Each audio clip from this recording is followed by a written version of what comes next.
وعلیکم السلام ورحمۃ اللہ۔ خلیل احمد ابو دہبی سے سوال پوچھتے ہیں کہ زید مزارات پہ تعظیمی سجدہ کرتا ہے اور اس کی دلیل میں اعلیٰ حضرت کا شعر پڑھتا ہے، سجدہ نہ سمجھ نجدی سر دیتا ہوں نذرانہ۔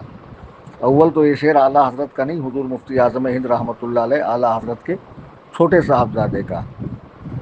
دوسری بات، جن کا وہ یہ شعر پڑھ رہا ہے ان کا خود کا عمل اور عقیدہ اور فتویٰ کیا ہے، اس کو فتاوی مصطفیہ میں دیکھنا چاہیے۔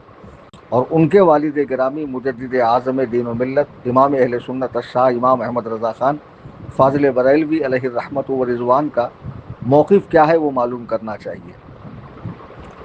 پچھلے دنوں ہم نے ایک خبیث بدعتی ملا کو قبر پہ سجدہ کرتے دیکھا، تو اس کا ہم نے رد کیا۔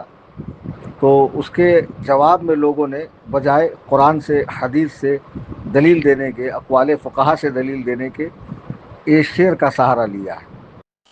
اس شعر میں سجدے کی طرف اشارہ نہیں ہے کہ سجدہ کرنا جائز ہے یا کرنا چاہیے۔ در حقیقت یہ قدم بوسی کے حوالے سے کہ نجدی یہ سمجھ رہا ہے کہ یہ سجدہ نہیں ہے، یہ سر کا نذرانہ یعنی زمین بوسی ہے۔ زمین بوسی الگ ہے، اور پوری طرح ماتھا ٹیک دینا، ناک کی ہڈی رکھ دینا، دونوں ہتھیلیاں، دونوں گھٹنے اور دونوں پنجے زمین پہ رکھنا، یہ سجدہ ہے۔ اور یہ اگر تعظیم کی نیت سے ہو تب بھی یہ حرام ہے۔ اعلیٰ حضرت امام اہل سنت نے الزبدۃ الزکیہ میں اس کے حرام ہونے پر کئی دلیلیں دی، اور اگر یہ عبادت کی نیت سے ہو تو یہ شرک ہے، کفر ہے، کرنے والے کا حکم بہت زیادہ سخت ہے۔ تو نہ یہ تعظیماً اجازت ہے، نہ عبادتاً اس کی اجازت ہے۔ بہرحال اس شعر کا وہ معنی نہیں ہے جو یہ سمجھ رہے ہیں، اور ہمارا دین قرآن و حدیث کے روشن دلائل سے، اجماع امت سے، قیاس فقہا سے، اقوال فقہا سے چلتا ہے۔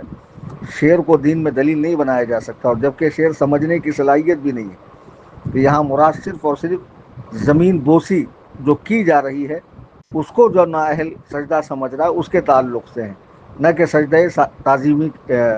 تعظیمی کی تائید میں یہ شعر ہے۔